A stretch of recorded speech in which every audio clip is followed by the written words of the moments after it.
Hello दोस्तों, welcome to Hindi code class. पिछले lecture में हमने एपीआई गेटवे के राउटिंग पार्ट को एंड टू एंड कवर किया था। अब आज उसी एपीआई गेटवे के एक और इम्पॉर्टेंट पार्ट को कवर करेंगे, डीप डाइव करेंगे, जो है गेटवे फिल्टर्स।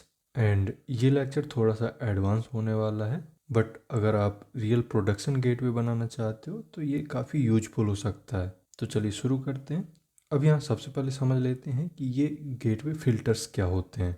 तो स्प्रिंग क्लाउड गेटवे में फिल्टर एक इंटेलिजेंट प्रोसेसिंग लेयर होती है जो रिक्वेस्ट के गेटवे पर आते ही एंड रिस्पॉन्स के क्लाइंट तक जाने से पहले एग्जीक्यूट होती है। मतलब गेटवे फिल्टर को आप एक ऐसे फंक्शन की तरह समझ सकते हो जो सर्वर वेब एक्सचेंज को डायरेक्टली मॉडिफाई करता है। और क्योंकि सर्वर वेब एक्सचेंज के अंदर request, response, header, query, parameters and पूरा रिएक्टिव कॉन्टेक्स्ट होता है, इसलिए गेटवे के पास ये फुल कंट्रोल होता है कि वो राउटिंग के थ्रू मल्टीपल फंक्शनैलिटी हैंडल करे, जैसे रिक्वेस्ट के हेडर को चेंज करना या नया हेडर ऐड करना, क्वेरी पैरामीटर को डायनेमिक ऐड करना या रिमूव करना, ऑथेंटिकेशन एंड ऑथराइजेशन चेक करना, हर रिक्वेस्ट का सेंट्रलाइज लॉगिंग करना, रेट लिमिटिंग अप्लाई करने के बाद सिस्टम को ओवरलोड होने से बचाना एंड रिस्पॉन्स आने के बाद उसके हेडर या बॉडी तक को मैनिपुलेट करना। एंड इन्हीं सब रीजन्स की वजह से गेटवे फिल्टर को एपीआई गेटवे का एक पावरफुल कंट्रोल लेयर माना जाता है जो पूरे माइक्रो सर्विस सिस्टम के बिहेवियर को सेंट्रली मैनेज करता है। अब स्प्रिंग बूट गेटवे में मेनली 3 लेवल के फिल्टर यूज होते हैं, जिसमें सबसे पहला है ग्लोबल फिल्टर।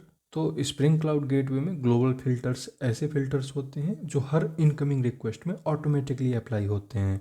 अब चाहे वो रिक्वेस्ट किसी राउट के लिए हो या किसी भी माइक्रो सर्विस तक जा रही हो, उससे कोई फ़र्क नहीं पड़ता। इसका मतलब ये हुआ कि ये फिल्टर्स राउट मैचिंग या किसी स्पेसिफिक कॉन्फ़िगरेशन पर डिपेंड नहीं करते हैं, बल्कि ये गेटवे के एंट्री पॉइंट पर ही एग्जीक्यूट होते हैं। इस वजह से ज़्यादातर ग्लोबल फिल्टर का यूज क्रॉस कटिंग कंसर्न के लिए किया जाता है, जो पूरे सिस्टम में हर रिक्वेस्ट के लिए सेम तरह से अप्लाई होता है, जैसे authentication and authorisation check, correlation ID generate करना, centralize logging and tracing and request response timing measure करना। और क्योंकि ये फिल्टर्स राउटिंग से पहले और रिस्पॉन्स के बाद दोनों तरह से दोनों फेजेस में ये काम करते हैं, इस वजह से ग्लोबल फिल्टर एपीआई गेटवे को एक centralise security and monitoring layer बना देता है, जहां से पूरे माइक्रो सर्विस सिस्टम का बिहेवियर एक जगह से कंट्रोल किया जाता है। अब दूसरा आता है राउट स्पेसिफिक गेटवे फिल्टर।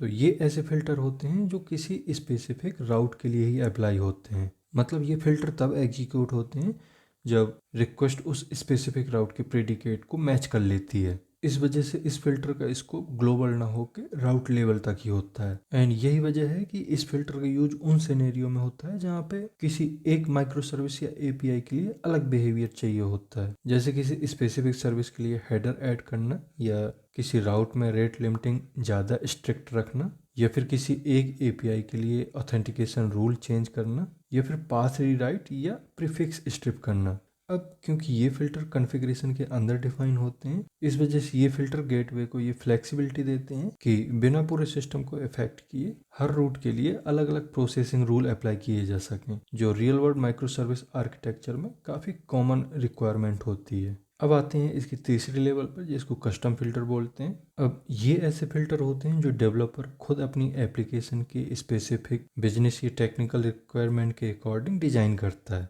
मतलब जब बिल्ट इन ग्लोबल या route specific filter real level use case को फुलफिल नहीं कर पाते हैं, तब कस्टम फिल्टर का यूज किया जाता है। क्योंकि इन फिल्टर्स में आप अपना खुद का लॉजिक लिख सकते हो, जैसे किसी कस्टम टोकन फॉर्मेट को वैलिडेट करना या रिक्वेस्ट हेडर्स के बेस पे ये डिसाइड करना कि इस रिक्वेस्ट को डायनेमिक राउटिंग प्रोवाइड करनी है या राउट स्पेसिफिक राउटिंग प्रोवाइड करनी है। इसके अलावा इसका यूज रोल के हिसाब से रिक्वेस्ट को अलाउ या डिनाई करने के लिए भी किया जाता है। अब क्योंकि ये फिल्टर भी गेटवे के फिल्टर चैन का ही पार्ट होता है, इस वजह से इस तरह के फिल्टर भी राउटिंग से पहले या रिस्पॉन्स आने के बाद एग्जीक्यूट किए जा सकते हैं। अब यहाँ पे एक चीज़ ध्यान रखना है आपको कि जो स्प्रिंग क्लाउड गेटवे में फिल्टर्स होते हैं, उसमें फिल्टर का जो सीक्वेंस होता है वो एक फिक्स्ड एंड प्रिडिक्टेबल सीक्वेंस को फॉलो करता है, जहाँ पर सबसे पहले ग्लोबल फिल्टर एग्जीक्यूट होता है, क्योंकि ये सिस्टम लेवल कंसर्न जैसे सिक्योरिटी, लॉगिंग और ट्रेसिंग को हैंडल करता है एंड ये हर रिक्वेस्ट पर अप्लाई होता है। इसके बाद जब रिक्वेस्ट किसी स्पेसिफिक राउट से मैच हो जाती है तो वहाँ पे राउट स्पेसिफिक गेटवे फिल्टर का यूज किया जाता है। जिसके थ्रू उस पर्टिकुलर माइक्रो सर्विस या एपीआई के लिए कुछ अलग से रूल डिफाइन किए जा सकते हैं। ठीक है, इसके बाद एग्जीक्यूट होते हैं कस्टम फिल्टर्स, जिसमें कस्टमर अपना खुद का कस्टम लॉजिक लगाता है जो बिजनेस या एडवांस टेक्निकल रिक्वायरमेंट के अकॉर्डिंग होता है। मतलब इस तरह का लेयर्ड एग्जीक्यूशन ऑर्डर ये इंश्योर करता है कि पहले पूरे सिस्टम के कॉमन रूल्स इन्फोर्स हो जाएं, उसके बाद राउट लेवल कस्टमाइजेशन हो एंड लास्ट में advance level custom control apply हो। एंड इन्हीं सब रीजंस की वजह से गेटवे का behaviour predictable and production ready बना रहता है।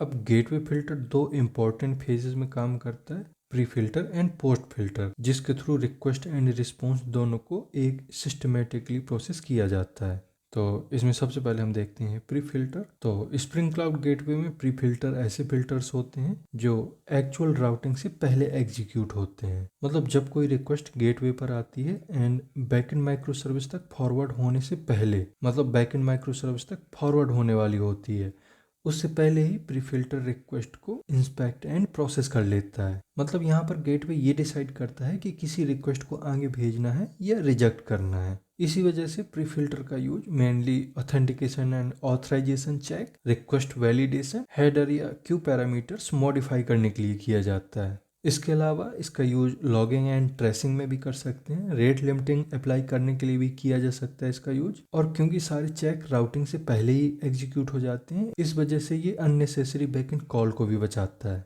मतलब प्री फिल्टर की वजह से गेटवे एक प्रोटेक्टिव लेयर की तरह काम करता है जो सिर्फ वैलिड और अलाउड रिक्वेस्ट को ही माइक्रो सर्विस तक पहुंचाता है, बाकी सबको रिजेक्ट कर देता है। तो ये आपको क्लियर हो गया होगा। अब समझते हैं पोस्ट फिल्टर को। तो पोस्ट फिल्टर ऐसे फिल्टर होते हैं जो बैकएंड माइक्रो सर्विस से रिस्पॉन्स आने के बाद एग्जीक्यूट होते हैं। मतलब जब एक्चुअल राउटिंग कंप्लीट हो जाती है एंड सर्विस अपना रिस्पॉन्स गेटवे को रिटर्न कर देता है, इसके बाद ये पोस्ट फिल्टर उस रिस्पॉन्स को प्रोसेस करता है before it send back to client. ठीक, अब यहाँ पर ये गेटवे रिस्पॉन्स हेडर को मॉडिफाई कर सकता है, एडिशनल मेटा डेटा ऐड कर सकता है and centralise response logging and monitoring कर सकता है। इसके अलावा इसका यूज परफॉर्मेंस मैट्रिक्स कलेक्ट करने के लिए भी किया जाता है एंड सिक्योरिटी रिलेटेड हेडर भी इंजेक्ट कर सकता है। और क्योंकि ये पोस्ट फिल्टर रिस्पॉन्स फ्लो के लास्ट स्टेज में एग्जीक्यूट होते हैं, जिस वजह से ये इंश्योर कर पाता है कि क्लाइंट को जो भी रिस्पॉन्स जा रहा है वो ग्लोबल रूल एंड पॉलिसीज के अकॉर्डिंग ही है। ठीक, अब स्प्रिंग क्लाउड गेटवे में एक ही फिल्टर में प्री एंड पोस्ट दोनों तरह के फिल्टर यूज किए जा सकते हैं। मतलब वही फिल्टर रिक्वेस्ट आने से पहले रिक्वेस्ट को प्रोसेस करने के लिए यूज किया जाता है एंड रिस्पॉन्स आने के बाद उसी फ्लो में रिस्पॉन्स पर भी वही लॉजिक अप्लाई हो जाते हैं। इस वजह से इस अप्रोच से एक ही फिल्टर के अंदर complete response and request life cycle को हैंडल कर पाते हैं, जो रियल वर्ल्ड सिनेरियो में काफ़ी पावरफुल एंड एफिशिएंट भी होता है। अब इस गेटवे फिल्टर का इंटरनल फ्लो समझ लेते हैं। तो जब क्लाइंट साइड से कोई रिक्वेस्ट आती है जैसे get/API/order/101, तो वो सबसे पहले नेट HTTP सर्वर तक पहुंचती है, जिसके बाद गेटवे का रिएक्टिव प्रोसेसिंग पाइपलाइन स्टार्ट हो जाता है। मतलब रिक्वेस्ट नॉन ब्लॉकिंग मोड में प्रोसेस होने के लिए रेडी हो जाती है। अब नेट HTTP सर्वर रिक्वेस्ट को रिसीव करने के बाद उसे डिस्पैचर हैंडलर को फॉरवर्ड कर देता है, जो स्प्रिंग वेब फ्लक्स का एक सेंट्रल एंट्री पॉइंट होता है, जो डिसाइड करता है कि रिक्वेस्ट के लिए कौन सा हैंडलर यूज होगा एंड कौन सी प्रोसेसिंग चेन यूज होगी, मतलब कौन सी प्रोसेसिंग चेन एग्जीक्यूट होगी। जिसके बाद राउट प्रीडिकेट हैंडलर मैपिंग एक्टिवेट हो जाता है, जो राउटिंग लॉजिक को हैंडल करता है। इसके बाद गेटवे प्रीडिकेट्स को एवेल्यूट करता है, जैसे रिक्वेस्ट का path, HTTP method, headers, request parameter, ये सब चीज़ें चेक करता है एंड उसी के बेसिस पर बेस्ट मैचिंग राउट सिलेक्ट करता है। और जैसे ही राउट फाइनल हो जाता है, गेटवे को ये क्लियर हो जाता है कि रिक्वेस्ट को किस बैकएंड सर्विस की तरफ फॉरवर्ड करना है एंड इसी पॉइंट से फिल्टर एग्जीक्यूशन का पार्ट स्टार्ट होता है।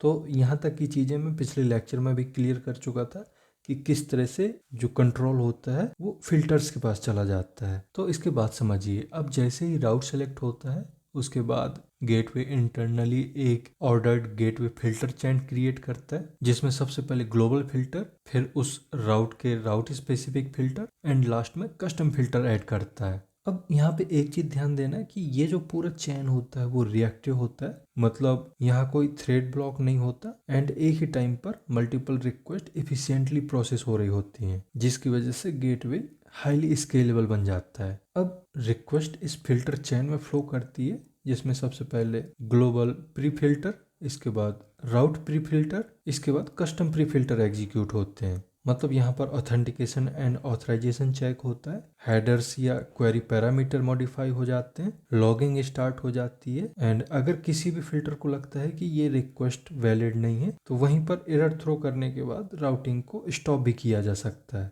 जिससे बैकएंड सर्विस अननेसेसरी लोड से बच जाती है। अब अगर सारे प्री फिल्टर सक्सेसफुली एग्जीक्यूट हो जाते हैं तब गेटवे का सबसे क्रिटिकल इंटरनल फिल्टर एक्टिवेट हो जाता है, जिसे नेटिव राउटिंग फिल्टर बोलते हैं। एंड यही वो कंपोनेंट होता है जो एक्चुअल में रिक्वेस्ट को बैकएंड माइक्रो सर्विस तक फॉरवर्ड करता है, चाहे वो सर्विस डिस्कवरी के थ्रू हो या लोड बैलेंसर के थ्रू। मतलब यही फिल्टर होता है जो पूरे गेटवे फ्लो में एक्चुअल नेटवर्क कॉल के लिए रिस्पॉन्सिबल होता है। अब रिक्वेस्ट बैकएंड के पास चली गई, बैकएंड ने अपना सारा काम कर लिया। इसके बाद बैकएंड सर्विस ने जैसे ही रिस्पॉन्स गेटवे को वापस किया, उसके बाद पोस्ट फिल्टर रिवर्स ऑर्डर में एग्जीक्यूट होते हैं। मतलब सबसे पहले कस्टम पोस्ट फिल्टर यूज होगा, उसके बाद राउट पोस्ट फिल्टर एग्जीक्यूट होगा, एंड लास्ट में ग्लोबल पोस्ट फिल्टर यूज होगा। मतलब जब response logging, header modification and matrix collection जैसे काम हो जाते हैं, उसके बाद finally global post filter execute होता है एंड फाइनल रिस्पॉन्स क्लाइंट को रिटर्न हो जाता है। अब यहाँ पे आपको एक इम्पॉर्टेंट बात याद रखनी है कि गेटवे का पूरा execution flow completely non blocking and reactive होता है, जिसका मतलब होता है कि ये एक ही थ्रेड पर मल्टीपल इनकमिंग रिक्वेस्ट को हैंडल कर सकते हैं। बट इसी पावर के साथ कुछ कॉमन मिस्टेक्स भी लोग करते हैं जो कि अवॉइड करना चाहिए। जैसे फिल्टर के अंदर कभी भी हैवी बिजनेस लॉजिक नहीं लिखना चाहिए, या कोई ऐसा कोड नहीं लिखना चाहिए जो थ्रेड को ब्लॉक कर दे। मतलब आप अगर लिख देते हो थ्रेड डॉट स्लीप या कोई ट्रेडिशनल जेडीबीसी कॉल करते हो, तो ऐसा करने से रिएक्टिव पाइपलाइन ब्लॉक हो जाती है और आपका गेटवे वहीं पे बंद हो जाता है। ठीक है, इसी तरह से आपको बिजनेस सर्विस के अंदर गेटवे नहीं लिखना है, गेटवे एक अलग प्रोजेक्ट में ही रखना है, क्योंकि जो गेटवे का एक्चुअल यूज है वो क्रॉस कटिंग कंसर्न के लिए ही होता है। इस वजह से अगर आप किसी सर्विस में रखते हो तो ये माइक्रो सर्विस को ज़्यादा स्केलेबल एंड स्टेबल नहीं बना पाएगा। इस वजह से अगर आपको अपना micro service system scalable, stable and production ready चाहिए तो इसको आप अलग प्रोजेक्ट में ही रखो। अब यहाँ पर आपने पूरा कॉन्सेप्ट एंड इंटरनल फ्लो समझ लिया है। इसके बाद कोड स्निपेट्स के थ्रू हम देख लेते हैं कि प्रोडक्शन लेवल पे स्प्रिंग क्लाउड गेटवे कैसे इंप्लीमेंट किया जाता है। तो यहाँ पे सबसे पहले समझते हैं ग्लोबल फिल्टर को, जिसके लिए ये मैंने यहाँ पे कोड लिख रखा है। यहाँ सबसे पहले हमने यूज किया है ऐड कंपोनेंट का। इसका मतलब है कि स्प्रिंग इस क्लास को ऑटोमेटिकली डिटेक्ट करेगा एंड एप्लीकेशन स्टार्टअप के टाइम पे ही इसका एक बीन क्रिएट कर देगा। इसके अलावा इस बीन को ग्लोबल फिल्टर चेन में ऑटो रजिस्टर कर देगा। इसके बाद ये क्लास का नेम है, देन ग्लोबल फिल्टर को इम्प्लीमेंट किया गया है। अब ये जो ग्लोबल फिल्टर है ये स्प्रिंग क्लाउड गेटवे का एक प्रीडिफाइंड इंटरफेस होता है, एंड इसी को इम्प्लीमेंट करने के बाद क्लास एक ग्लोबल फिल्टर बन जाती है। मतलब इस इंटरफेस को इम्प्लीमेंट करने की वजह से ये क्लास ऑटोमेटिकली हर रिक्वेस्ट के लिए गेटवे फिल्टर चेन का पार्ट बन जाती है। अब इस इंटरफेस का एक मेथड होता है फिल्टर, जिसे अपना काम करने के लिए दो ऑब्जेक्ट की जरूरत पड़ती है। एक होता है एक्सचेंज, जिसमें रिक्वेस्ट एंड रिस्पॉन्स से रिलेटेड सारी इंफॉर्मेशन होती है,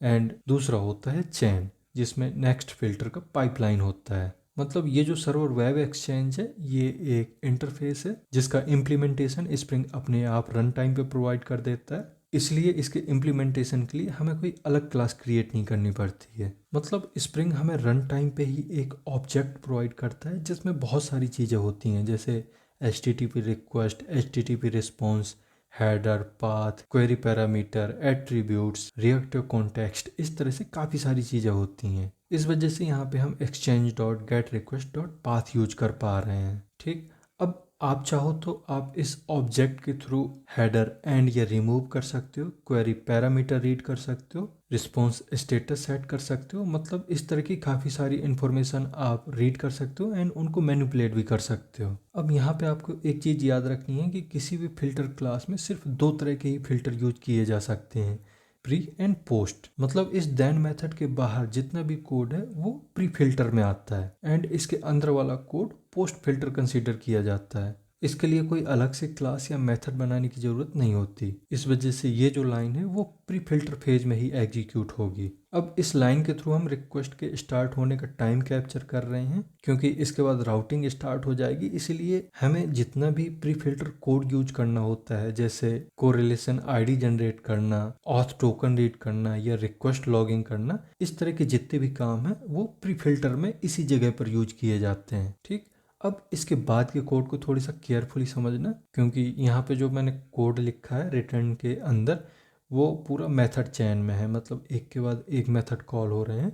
तो एक काम करते हैं, इसको हम इस तरह से भी लिख सकते हैं, तो आप चाहो तो इस तरह से यूज कर सकते हो और चाहो तो इसको ऐसे सिंपल तरीके से भी यूज कर सकते हो, क्योंकि ये जो लिखने का तरीका है ये थोड़ा सा प्रो लेवल पे है, एडवांस डेवलपर यूज करते हैं।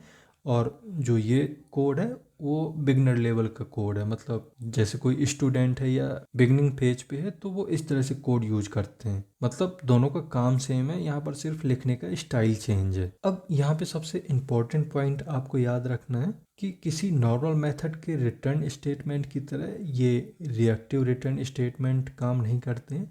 ये रिएक्टिव रिटर्न स्टेटमेंट थोड़े से अलग होते हैं। मतलब रिएक्टिव में मेथड कोड एग्जीक्यूट होने के टाइम पर ही उसकी फंक्शनैलिटी एग्जीक्यूट नहीं होती। इसमें रिटर्न का मतलब सिर्फ इतना होता है कि जब ये मेथड कॉल होगा तो इस तरह से इसकी फंक्शनैलिटी चलेगी, मतलब पहले ये लाइन चलेगी, फिर क्या होगा, फिर उसके बाद क्या होगा, ये सारी चीज़ें हम बताते हैं गेटवे को। मतलब हम गेटवे को इस रिटर्न के थ्रू सिर्फ एग्जीक्यूशन पाइपलाइन प्रोवाइड कर रहे हैं। इसको ऐसे समझो कि जैसे आप कोई नॉर्मल मेथड यूज करते हो, जैसे ये मैंने एक मेथड लिखा हुआ है, इसमें दो नंबर हैं, इंट ए इंट बी, मतलब 10 एंड 20, एंड रिटर्न में दोनों ऐड हो रहे हैं। अब एग्जीक्यूशन के टाइम पे क्या होगा, रिटर्न में ये दोनों वैल्यू ऐड होके रिटर्न हो जाएंगी और मेथड क्लोज हो जाएगा। बट इसी कोड को अगर मैं रिएक्टिव में लिखूं तो कुछ इस तरह से लिखेंगे। अब यहाँ रिटर्न के टाइम पे ये 10 एंड 20 कैलकुलेट नहीं हो रहे हैं, यहाँ पर हम सिर्फ बता रहे हैं गेटवे को कि जब ये फंक्शनैलिटी चलेगी तो इस 10 एंड 20 को ऐड करना है। इसी तरह से इस कोड में भी एग्जीक्यूशन कुछ इस तरह से होगा, जहां पर हम गेटवे को बता रहे हैं कि मेथड को कुछ इस तरह से एग्जीक्यूट किया जाएगा। अब इसमें सबसे पहले ये लाइन लिखी हुई है एंड इसमें चेन डॉट फिल्टर को कॉल किया गया है। तो इस लाइन के थ्रू जो भी एक्सचेंज ऑब्जेक्ट के अंदर डिटेल है, जो भी इंफॉर्मेशन है, वो गेटवे फिल्टर चेन के नेक्स्ट फिल्टर को फॉरवर्ड की जा रही है। मतलब इसके थ्रू हम गेटवे को बता रहे हैं कि इस फिल्टर का काम हो गया कंप्लीट, अब आप इस कंट्रोल को नेक्स्ट फिल्टर को प्रोवाइड कर सकते हैं। बट अभी फिलहाल ये किसी सर्विस को कॉल नहीं करेगा, ये बाद में कॉल होगा। बाद में कब कॉल होगा मैं बताऊंगा। इसके बाद आती है नेक्स्ट लाइन, जिसमें फ्रॉम रनेबल का यूज किया जाता है। यहाँ पर हम total request processing time calculate कर रहे हैं एंड लॉग प्रिंट कर रहे हैं। मतलब ये वो कोड है जो रिस्पॉन्स आने के बाद एग्जीक्यूट होगा। मतलब यहाँ पर आप रिस्पॉन्स हेडर ऐड कर सकते हो, मैट्रिक्स पब्लिक कर सकते हो या फिर ऑडिट लॉग्स लिख सकते हो। बट अभी ये लाइन भी एग्जीक्यूट नहीं होगी। अभी इसमें सिर्फ बोला गया है कि आपको ये कैलकुलेट करना है। इसके बाद मेन फ्लो डॉट देन, जिसके अंदर पोस्ट फिल्टर का कोड लिखा गया है। मतलब देन ही वो फंक्शन है जिसके अंदर आप पोस्ट फिल्टर का कोड लिखते हो, एंड इसको भी अभी एग्जीक्यूट नहीं किया जाएगा, ये भी बाद में एग्जीक्यूट होगा। यहाँ पर हम सिर्फ पोस्ट लॉजिक बता रहे हैं कि जब रिस्पॉन्स आएगा तो आपको कौन सा कोड चलाना है। इसके बाद ये जो गेट ऑर्डर मेथड है, ये ऑर्डर्ड इंटरफेस का एक मेथड है जो ये डिसाइड करता है कि ये फंक्शन फिल्टर चेन में कब एग्जीक्यूट होगा। अब इसमें आप एक चीज ध्यान देना कि हम जितनी स्मॉलर वैल्यू यहाँ पे सेट करेंगे, मेथड का एग्जीक्यूशन प्रायोरिटी उतना हाई होगा। अब यहाँ पे क्वेश्चन ये आता है कि जब ये कोड अभी एग्जीक्यूट नहीं होगा तो फिर कब ये रियल लॉजिक काम करेगा। तो spring cloud gateway internally subscribe method call करता है कुछ इस तरह से, जिसके बाद एक्चुअली एग्जीक्यूशन स्टार्ट हो जाता है। ठीक, अब ये डिटेल मैंने इसलिए समझाई है क्योंकि काफ़ी सारे डेवलपर को ये डाउट रहता है कि इस क्लास में दो तरह की फंक्शनैलिटी है, एक pre filter and post filter, and ये दोनों फिल्टर अलग अलग टाइम पे एग्जीक्यूट होते हैं। मतलब जो प्री फिल्टर है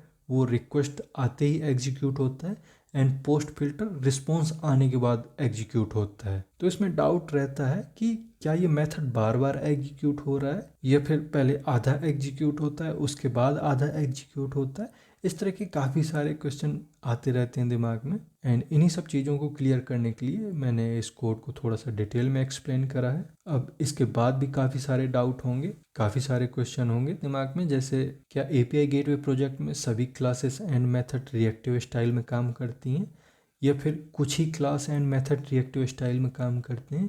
कौन सी क्लास रिएक्टिव में काम करती है, कौन सी क्लास नॉन रिएक्टिव होती है, कब किसी क्लास को रिएक्टिव बनाया जाता है, किसी क्लास को अगर हमें रिएक्टिव बनाना है तो उसके लिए क्या करना पड़ेगा। इसके अलावा मोनो रिटर्न टाइप क्या होता है, क्या रिटर्न करता है, कैसे रिटर्न करता है। इस तरह के मल्टीपल क्वेश्चंस होंगे एंड इन सभी डाउट एंड क्वेश्चंस को एक ही लेक्चर में कवर नहीं किया जा सकता है। इसलिए अगर आपके पास इस कोड से रिलेटेड कोई भी क्वेश्चन है तो मुझे कमेंट के थ्रू बताइए एंड अगर उस डाउट को क्लियर करने के लिए किसी सेपरेट लेक्चर की या किसी सेपरेट वीडियो की ज़रूरत होगी तो मैं उसको ज़रूर बनाऊंगा। ठीक, अब इसके बाद हमें समझना है कि राउट स्पेसिफिक फिल्टर को इम्प्लीमेंट कैसे किया जाता है, जिसको हम नेक्स्ट लेक्चर में कवर करेंगे। बट जाने से पहले अगर लेक्चर यूजफुल लगा हो तो इस लेक्चर को लाइक करिए एंड अगर अभी तक आपने चैनल को सब्सक्राइब नहीं किया है तो चैनल को सब्सक्राइब भी कर लें। अब मिलते हैं नेक्स्ट लेक्चर में। Thank you.